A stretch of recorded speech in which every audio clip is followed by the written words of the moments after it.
નમસ્કાર મિત્રો, સ્વાગત છે તમારું આપ સૌની સયાદી ચેનલ ગુજરાતી સાહિત્ય વિદ નિકુંજ યુટ્યુબ ચેનલમાં.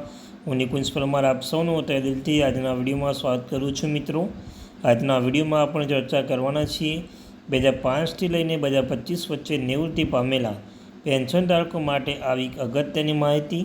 100% કામની માહિતી છે અને વિશ્વસનીય માહિતી છે. મિત્રો, જો તમે પેન્શન ધારક છો અને 2005થી લઈને 2025 વચ્ચે નિવૃત્ત થયેલા છો તો તમારા માટે આજનો આ વિડીયો ઉપયોગી બનશે. મિત્રો, તમને અમારી આ ચેનલ પર સરકારી કર્મચારી, નિવૃત્ત કર્મચારી, પેન્શનધારક બાબતે હરેક માહિતી અમને અમારી ચેનલ પ્રોવાઈડ કરવામાં આવશે. તો અમારી આ ચેનલને સબસ્ક્રાઈબ કરવાની વિનંતી કરું છું અને આશા રાખું છું તમને અમારા વિડીયો પસંદ આવતા હશે અને માહિતી પણ પસંદ આવતી હશે. તો મિત્રો, ચાલો જાણીએ વિગતવાર માહિતી. મિત્રો, વાંઢ પે કમિશન 8મો પગાર પંચ લઈને કેન્દ્રીય કર્મચારીઓની પેન્શન માટે એક મહત્વપૂર્ણ અપડેટ આવ્યું છે. ઓક્ટોબર 2025માં ભારત સરકાર દ્વારા ટર્મ્સ ઓફ રેફરન્સ TOR મંજૂરી આપવાથી આ પગાર પંચ લગભગ 8 મહિનાનું કામ કરી રહ્યું છે. મિત્રો, વાંઢ પે કમિશન અપડેટમાં 8મો પગાર પંચને લઈને કેન્દ્રીય કર્મચારી પેન્શન માટે એક મહત્વપૂર્ણ અપડેટ આવ્યું છે. ઓક્ટોબર 2025 મંજૂરી મળી ગઈ છે. 8 મહિના ત્યાં કામ કરી રહ્યા છે અને હવે આ અંગે હલચલ વધી ગઈ છે. આ વચ્ચે હવે કર્મચારીઓના મોંઘવારી ભથ્થું DA લઈને નવું અપડેટ આવ્યું છે. આ નિર્ણય દેશના લગભગ 55 લાખ કર્મચારીઓ અને 69 લાખ પેન્શનર માટે મોટી રાહત છે. તો ચાલો જાણીએ 8મો પગાર પંચ લેટેસ્ટ અપડેટમાં. તો સપ્ટેમ્બરમાં થઈ શકે છે મોંઘવારી ભથ્થા DAની જાહેરાત. કેન્દ્ર સરકાર વર્ષમાં 2 વખત મોટા કર્મચારીઓનું મોંઘવારી ભથ્થા DA અને પેન્શનની મોંઘવારી રાહત DRમાં વધારો કરી શકે છે.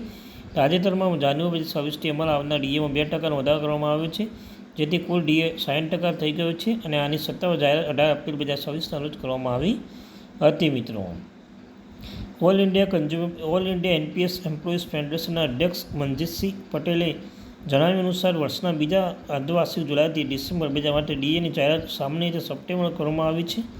જોકે કેટલા વર્ષમાં તે જાહેરાત ઓક્ટોબરમાં પણ કરવામાં આવી છે. મિત્રો, DA કેવી રીતે નક્કી થાય છે? સરકાર DA નક્કી કરવા માટે ઓછામાં ઓછા 2-3 મહિના આંકડાની જરૂર પડે છે. માત્ર જુલાઈના ડેટા આધારે જુલાઈ-ડિસેમ્બર સુધી DA નક્કી કરી શકાતું નથી.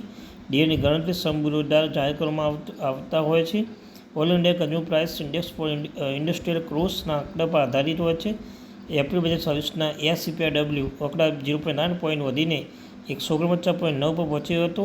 હવે જુલાઈ 2026 લાગુ થનાર DA મુખ્યત્વે મે, જૂન અને 2026ના આંકડા પર નિર્ભર હશે. મિત્રો, મેમોરેન્ડમ જમા કરવાની છેલ્લી તારીખ પૂરી 8મો પગાર પંચ પાસે મેમોરેન્ડમ જમા કરવાની અંતિમ તારીખ 5 જૂન 2026 હતી.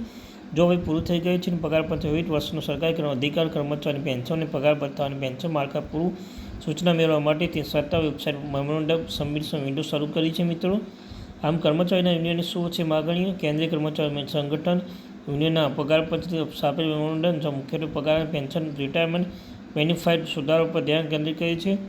બેસિક પગાર અને ફિટમેન્ટ ફેક્ટર યુનિયન ભાગ છે. ન્યૂનતમ બેસિક પગાર સારો વધારો કરવામાં આવે અને ફિટમેન્ટ ફેક્ટર વધારવામાં આવે તો પેન્શન લઈને સૂચના જૂની પેન્શન યોજના UPS ફરીથી શરૂ કરવામાં આવતા અને NPS UPS માળખાની સમીક્ષા કરવામાં આવે અને ભથ્થામાં સુધારા ઉપરાંત HRA fix pay, bonus, leave બેનિફિટ્સનો સુધારો કરી માંગ કરવામાં આવી છે. મિત્રો, મનજીતસિંહ પટેલે જણાવ્યું છે કે 15 જૂને મેમોરેન્ડમ જમા કરવાની પ્રક્રિયા તથા પૂર્ણ પગાર પર હિતાકાર સાથેની ચર્ચા એક મહત્વપૂર્ણ તબક્કો પૂરી કરી દીધો છે. હવે પગાર કર્મચારી, પેન્શન અને ન્યાયિક અધિકારીઓની પાસેથી મળેલા સૂચનો વિગતવાર અભ્યાસ કરશે અને બાકી ચર્ચા ઝડપી પૂર્ણ કરશે. મિત્રો, અંતમાં વાત કરી લઈએ આગામી દિવસ રાજ્ય પ્રવાસ કરશે. 8મો પગાર પંચ હિતાકાર સાથે લીધા સંવાદ વધારવા માટે 8મો પગાર પંચ વિવિધ રાજ્યો અને કેન્દ્રશાસિત પ્રદેશોમાં પ્રવાસ ચાલુ રહે છે.